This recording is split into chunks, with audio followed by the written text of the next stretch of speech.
గత ప్రభుత్వంలో ఎన్నో నిర్బంధాలు ఎదుర్కొన్నానని ఎమ్మెల్సీ కోదండరాం చెప్పారు. ఎన్నో కేసులు పెట్టి ఇబ్బందులు పెట్టారని ఆవేదన వ్యక్తం చేశారు. నిరంకుశ పాలనకు వ్యతిరేకంగా పోరాటం చేశానని తెలిపారు.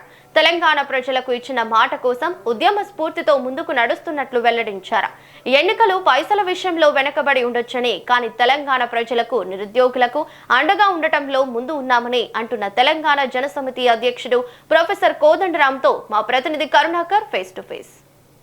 తెలంగాణ జనసమితి 8 సంవత్సరాలు పూర్తి చేసుకున్న సందర్భంగా ఈరోజు రాష్ట్ర కార్యాలయంలో వేడుకలు నిర్వహించారు. ఈ 8 సంవత్సరాల కాలంలో తెలంగాణ జనసమితి ఏ లక్ష్యాలను చేరుకుంది, ఇంకా ఏ లక్ష్యాలను ముందు పెట్టుకొని నడుస్తుంది మాట్లాడదాం. ప్రస్తుతం మనతో పాటు తెలంగాణ జనసమితి వ్యవస్థాపకులు ప్రొఫెసర్ ఎమ్మెల్సీ కోదండరాం ఉన్నారు. సార్, ఈ 8 సంవత్సరాల కాలంలో ఏ లక్ష్యాలను చేరుకున్నాం, ఏం చెప్తారు?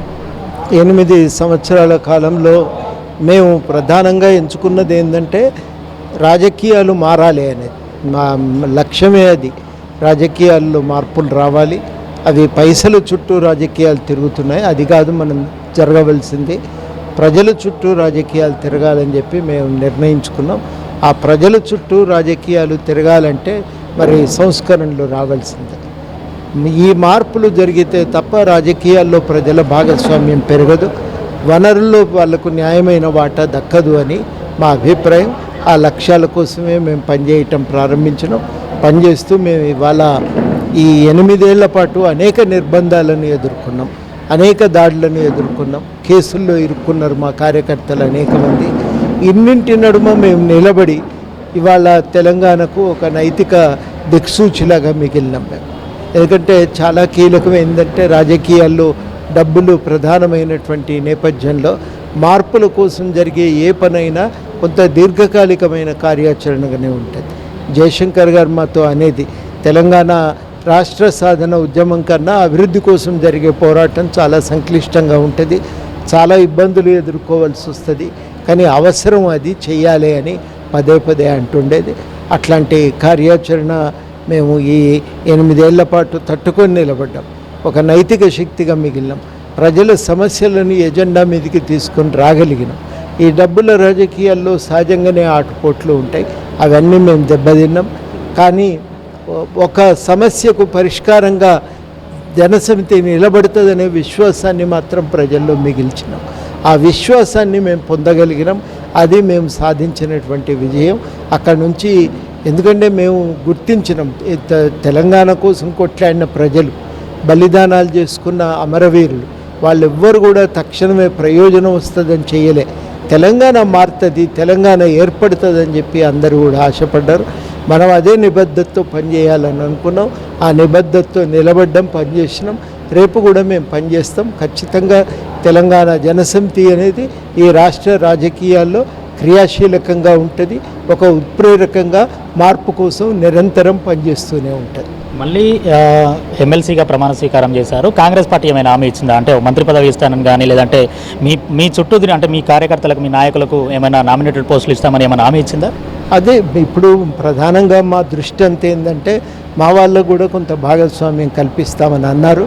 దాని విషయం మీదే కొంత పట్టుదలతో ప్రయత్నం చేస్తూనే ఉన్నాం. ఆ ప్రయత్నం కొంచెం ఫలిస్తుందని అనుకుంటున్నాం. దానికోసం మేము ఒక శ్రమ పెడుతూనే ఉన్నాం. కొంత తిరుగుతున్నాం, అడుగుతున్నాం, అన్ని స్థాయిల్లో మా వంతు ప్రయత్నం చేస్తూనే ఉన్నాం.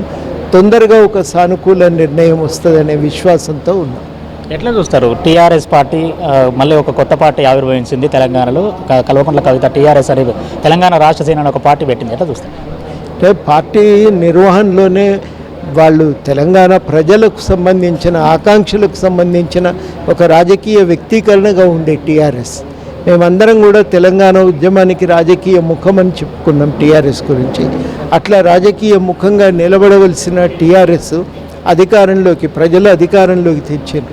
కానీ ఆ తర్వాత జరిగింది ఏంటంటే టీఆర్ఎస్ అధికారాన్ని వచ్చిన తర్వాత ఇక ఎంతసేపటికి తమ సొంత ఆలోచనల కోసం, తమ సొంత ప్రయోజనాల కోసం వాళ్ళు అధికారాన్ని దుర్వినియోగం చేశారు, ఆస్తులు పెంచుకున్నారు. ఆ క్రమంలోనే జరిగిన పరిణామం ఏంటంటే అది ఒక కుటుంబ వ్యవస్థగా నడిచింది. ఆ వ్యవస్థలో ఉన్నటువంటి అంతర్గత సమస్యలు, అంతర్గత ఘర్షణలకే ఇవాళ ఈ పార్టీ ఏర్పాటు అనేది ఒక స్పష్టమైనటువంటి సంకేతం. అది ఆ సంక్షోభాన్ని తీవ్రతరం చేసి అది ఇవాళ కవిత పార్టీ రూపంలో బయటపడ్డదని చెప్పి నేను నమ్ముతూ ఉన్నా. ఇవన్నీ నిలబెట్టం, ఈ పరిమితమైన ఘర్షణలతో నిలబెట్టం అనేది చాలా లక్ష్యాలతో నిలబెట్టం అనేది చాలా కష్టం, ఇబ్బందులు ఎదుర్కోవాల్సి వస్తుందని చెప్పి మేము నమ్ముతున్నాం. తప్పనిసరిగా ఇన్నింటి నడుమ మాకు మాత్రం మా పాత్ర మాకు ఉంటుంది, మా గుర్తింపు మాకు ఉంటుంది. మేము ఒక చోదక శక్తిగా నిరంతరం తెలంగాణలో పనిచేస్తూనే ఉంటాం.